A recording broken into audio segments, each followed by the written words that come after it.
Hello, my name is Alan Getgood, Assistant Professor of Orthopaedics at Western University, London, Ontario, Canada, and Consultant Surgeon at the Fowler Kennedy Sport Medicine Clinic, specialising in complex knee reconstruction and sports medicine.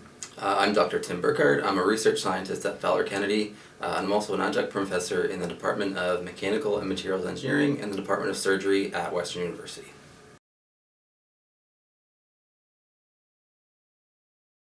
The anterolateral ligament has received a lot of attention in literature, with multiple studies, including some of our own work, suggesting that it has a role in controlling anterolateral rotation in the anterior cruciate ligament deficient knee. A recently performed study in our lab by Gillian Corbo, published in Knee Surgery, Sports Traumatology and Arthroscopy, observed that the inframeniscal portion of the ALL had greater tensile properties than the suprameniscal portion. We find this quite interesting, based on the clinical observation of radial tears in the lateral meniscus often being observed in the ALL insertion on the lateral meniscus when performing ACL reconstruction. The hypothesis of this study was therefore that the ALL acts as a peripheral anchor to the lateral meniscus, aiding in anterolateral rotatory stability, and that the inframeniscal fibers of the ALL would provide greater anterolateral rotatory stability due to their greater tensile properties. The purpose of the study was therefore to compare the difference in kinematics of the ACL deficient knee between the inframeniscal and suprameniscal ALL section states.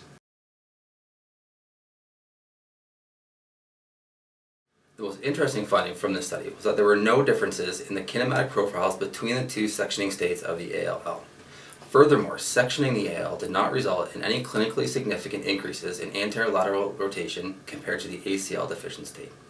This was further investigated by developing a novel metric of anterolateral rotation by using the surface area of coupled displacements using an image-based measurements. Whilst an increase in anterolateral patholaxity was observed with the coupled motions, it is currently unclear whether these represent clinically significant changes. This study has highlighted the need for more advanced methods to measure anterolateral rotations in the ACL deficient knee. We plan to use the image-based methods to further investigate the role of other soft tissue structures within the anterolateral complex, such as the capsuloosseous layer of the iliotibial band, which we believe provide key stabilizing features in the knee and may need to be addressed in ACL reconstruction to improve patient outcomes. Thank you very much for your attention, and thank you to the American Journal of Sports Medicine for publishing our work.